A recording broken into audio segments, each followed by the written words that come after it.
Sisi kama nilifafanulia, lakini kupitia ile karama ya neno la hekima, Mungu alikuwa ananionyesha mambo yajayo, jinsi gani ambavyo amenipa karama nyingine na jinsi ambavyo nitakuwa natumika na hiyo karama. Bwana asifiwe sana.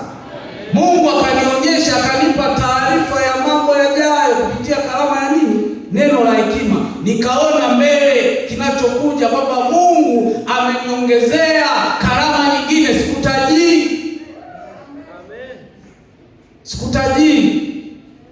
Ila mke wangu nafikiri kama nilimwambia, niliona hiyo karama Mungu akinitumia katika hiyo karama amenipa. Siri ni nini? Ni kutaka karama kwa Roho Mtakatifu. Zitakeni karama za Roho. Amen. Taka sana. Tena zilizo kuu, kwamba utapewa au utapewa, hiyo si juu yako, ila onyesha nini? Kutaka. Kwa sababu hatupewi kwa jinsi tunavyohitaji. Tunapewa kwa jinsi Roho ambavyo anaona inafaa. Na hata katika kuzitumia, hata kwamba akikupa, aliuliza swali asubuhi Mama Mpemba, hata kama amekupa, sio wakati wote ambapo wewe utajisikia kuzitendea kazi zitatenda kazi. Ni mpaka Roho aone kwamba hizi zinafaa kuzitumia, unazitumia kwa jina la Yesu. Kwa hiyo ni kutaka sana. Hatua ya kwanza, mtu wa Mungu, katika Pentekoste hii, kwa sababu Roho anashuka, taka sana karama za Roho. Ziko 9. Bwana atakugawia mojawapo. Roho Mtakatifu mwenyewe ni vitu ambavyo amekuja navyo, ni package yake, ni za kwake. Sisi tuna za kwetu nyingine, ila hizi ni za Roho Mtakatifu ambazo anaamua akupe wewe kwa ajili ya kazi ya Mungu, kama alivyoeleza mchungaji. Sio upewe ukae nayo uwe unalingishia watu hivi, hapana. Ni kwa ajili ya utendaji wa kazi ya Mungu. Jambo la pili,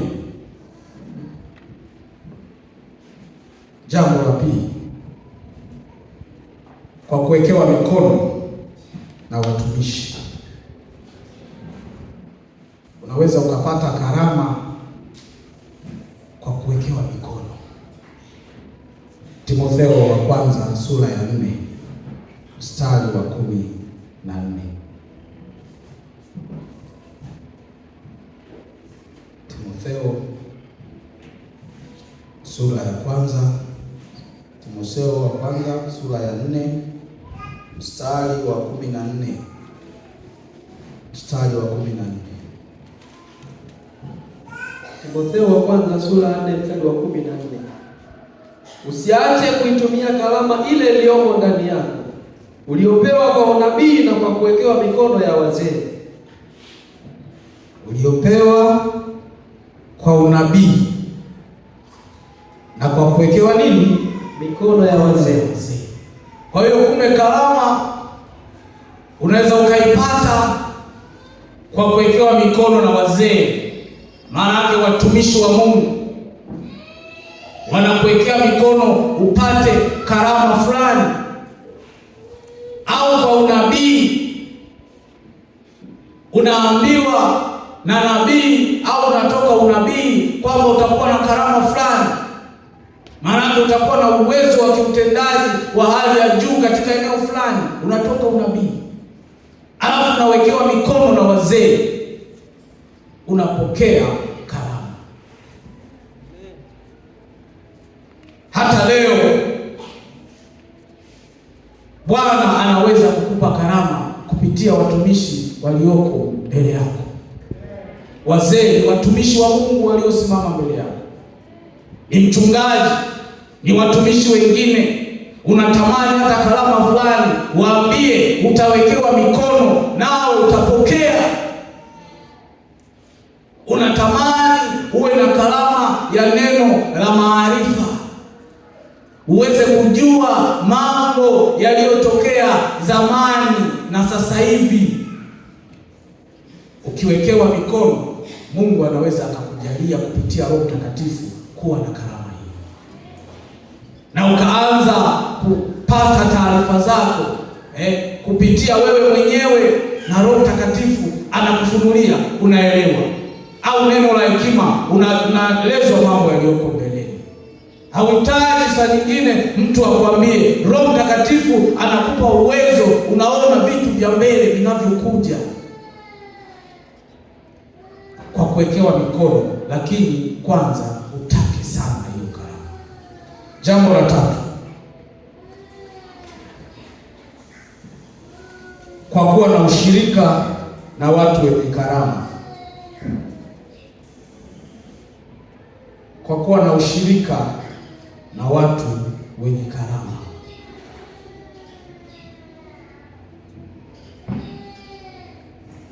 Mtu mwenye karama za Roho wa Mungu anatambulika, kwa sababu utaona utendaji wake ni wa kitofauti.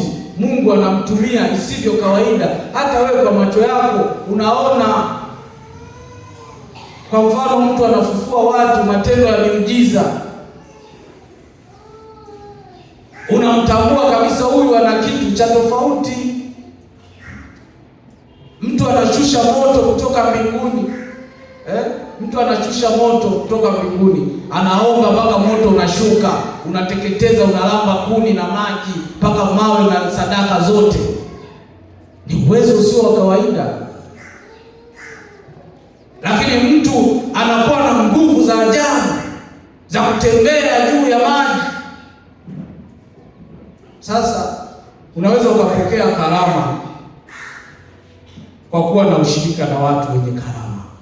Unamuona mtu fulani ana karama labda ya uponyaji, ukiwa naye ushirika, maana yake unatengeneza ukaribu, urafiki wa hali ya juu. Unakuwa naye close, akienda huku naye unajaribu kuangalia labda anafanyaje mpaka vitu hivi vinatokea. Unakuwa naye karibu, mtu mwenye karama. Kwa kuwa naye karibu, unaweza ukapokea. Tunao mfano katika Biblia, katika Wafalme wa Pili sura ya pili. Wafalme wa Pili sura ya pili, mstari ule wa kwanza mpaka wa 15. Ukisoma hapo utaona kwa habari ya Elia na Elisha. Elisha alivyogundua Elia ana karama ya matendo ya miujiza na nyingine za uponyaji na za imani, alimng'ang'ania mwanzo mwisho. Alikuwa na ushirika naye. Hata alipoambiwa bwana wako atatwaliwa, muache, akasema hapana. Hata bwana wake mwenyewe alipomwambia basi rudi, hakukubali. Aling'ang'ania, aliendelea kuwa na ushirika mpaka hatua ya mwisho. Mpaka yule bwana akamwambia, sasa omba lolote utakalo, nao utatendewa. Sasa unapombana mtu ambaye ana karama ya Roho, ana karama hizi za Roho, akifikia mahali hapo akakwambia omba lolote utakalo, utakosea kweli? Kama unahitaji, utakosea cha kuomba kweli? Unahitaji karama na unamuona anayo, na imefika mahali amekwambia omba lolote utakalo, utatendewa. Yule akasema, naomba roho yako maradufu, sehemu ya roho yako iwe kwangu maradufu, yaani niwe zaidi hata kuliko wewe, maradufu. Akamwambia, umeomba jambo gumu, lakini ukiniona ninapotwaliwa utapokea. Maana yake yule akazidisha ushirika, akawa makini, kila anachoambiwa anasikiliza, kila anachoambiwa anasikiliza kwa umakini, mpaka kweli akafanikiwa kumwona Elia mtumishi wa Mungu, gari la moto limekuja likamtwaa, akaachiwa koti lake. Alipolipokea na ile roho, sehemu ya roho yake mara mbili, vipawa na karama vilivyokuwa ndani ya Elia vikaja ndani ya Elisha. Kwa wasomaji wa Biblia mnafahamu kwamba Elisha alitenda mambo makubwa kuliko Elia.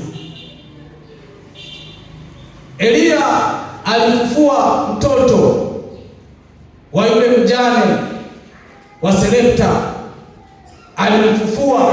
Elisha naye alifanya vivyo hivyo, alimfunua mtoto wa yule mwanamke Mshunami. Kwa hiyo sehemu ya roho yake ilikuja juu yake. Ukitaka karama mtu wa Mungu, angalia nani ana karama. fanya ushirika naye, fanya urafiki. Hizi ninazokupa ni hatua za kupata karama kutoka kwa Mungu.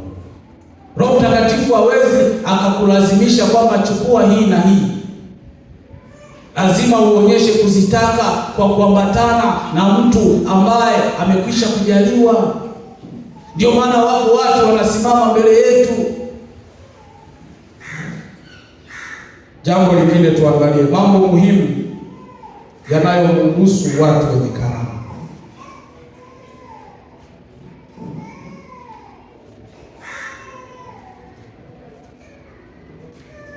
Mambo muhimu yanayohusu watu wenye karama.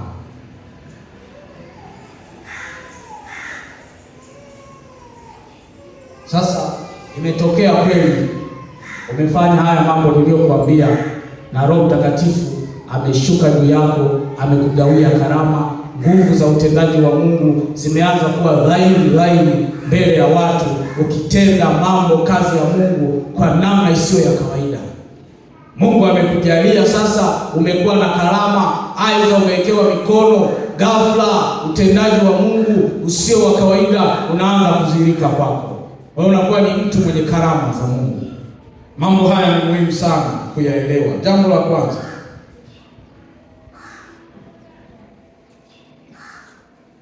karama sio kipimo maalum cha kukua kiroho au utakatifu.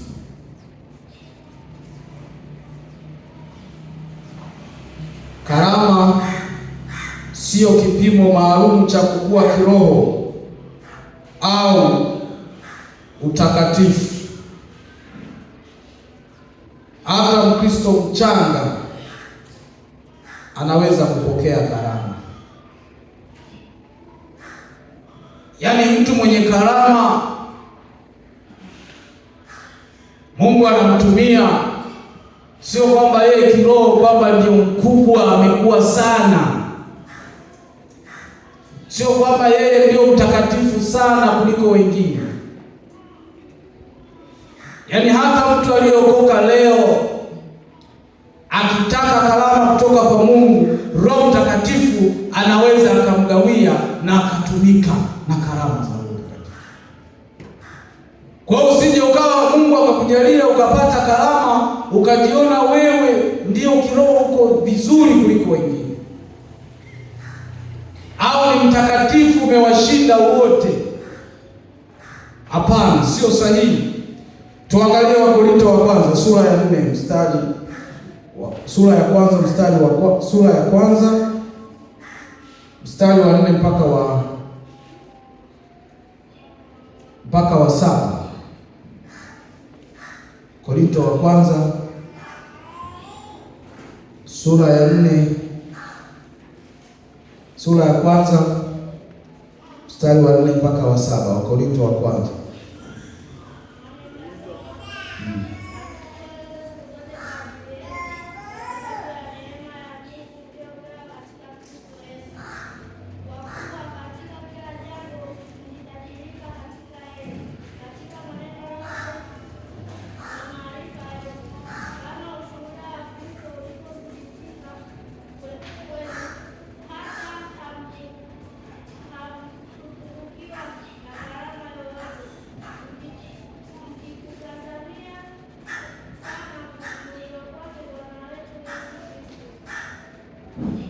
Amina. Mstari wa 4 mpaka wa 7 wa Korintho wa kwanza sura ya kwanza mstari wa 4 mpaka wa 7 unasema, namshukuru Mungu siku zote kwa ajili yenu. Huyu ni Paulo akiongea na kanisa la Wakorintho, kwa kuwa katika kila jambo mlitajirika katika yeye, katika maneno yote na maarifa yote, kwa ushuhuda wa Kristo ulivyothibitika kwenu, hata hamkupungukiwa na karama yoyote, mkiutazamia sana kufunuliwa kwake Bwana wetu Yesu Kristo. Ili ni kanisa la Korinto linasifiwa kwamba alikupungukiwa na karama yoyote. Maana yake wao walikuwa na karama zote. Ukitaka karama sijui karama ya nini ipo kanisa la Korinto. Ukitaka karama ya sijui ya uweza na nguvu ipo. Biblia inasema hawakupungukiwa na karama yoyote, kwa hiyo walikuwa wako vizuri. Lakini hebu soma sasa sura ya 3 mstari wa 1 mpaka wa 4 uone. Korinto wa kwanza sura ya 3 mstari wa 1 hadi wa 4. Lakini ndugu zangu, mimi sikuweza kusema nanyi kama na watu wenye tabia ya rohoni, bali kama na watu wenye tabia ya mwilini, kama na watoto wachanga katika Kristo. Naliwanywesha maziwa, sikuwalisha chakula, kwa kuwa mlikuwa hamjakiweza, naam hata sasa hamkiwezi. Kwa maana hata sasa ninyi ni watu wa tabia ya mwilini. Maana ikiwa kwenu kuna husuda na fitna, je, si watu wa tabia ya mwilini ninyi? Inatosha. Unaweza ukaona hawa watu kule wamesifiwa kwamba hawakupungukiwa na karama, lakini Paulo bado anasema hawezi kusema nao akawapa chakula kigumu, anawapa maziwa. Kwa nini? Bado ni watu wa tabia za mwilini wa Korinto. Maana anasema ikiweko kwenu husuda na fitina, je, si watu wa tabia ya mwilini nyinyi? Na aliwanywesha maziwa wala sikuwalisha chakula. Hawa watu walinywesha maziwa. Maziwa anapewa mtoto mdogo, maana yake walikuwa bado wachanga kiroho. Lakini pamoja na uchanga wao kiroho, kule tumesoma hawakupungukiwa na karama yoyote. Karama zilikuwepo. Pointi yangu ni nini? Kwamba karama, unapokuwa na karama unaweza pia ukawa bado ni mchanga kiroho, lakini karama iko kwako. Wala usitakapokuwa na karama, wewe sio kwamba ni mtakatifu kuliko wengine. Karama anaweza kapewa mtu mwingine yoyote, kama ataonyesha uhitaji, Roho Mtakatifu atampatia. Ni mchanga, ameokoka leo, ana muda mrefu, lakini anaweza akapewa karama. Kwa hiyo sio kipimo cha utakatifu wala kukua kiroho. Jambo la pili, anaweza kukosea, anahitaji